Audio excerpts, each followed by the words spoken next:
جی بسم اللہ الرحمن الرحیم.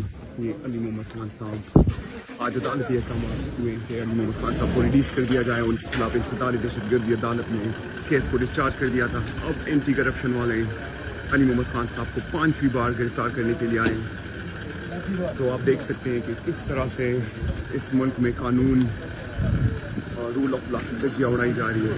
علی محمد خان صاحب 5ویں بار اریسٹ ہو رہے ہیں، لیکن ان کے حوصلے الحمدللہ چٹان کی طرح جو ہے وہ مضبوط ہیں، اور یہ اونچے ہتھکنڈے ان کے حوصلوں کو اور نہ ہمارے حوصلوں کو پست کر سکتے ہیں. آپ دیکھ سکتے ہیں کہ علی محمد خان صاحب کو 5ویں بار گرفتار کر لیا گیا ہے عدالتی احکامات کے باوجود، اور پولیس والے جو ہے وہ ان کو کے ساتھ ریسٹ کر کے لے کر جا رہے ہیں.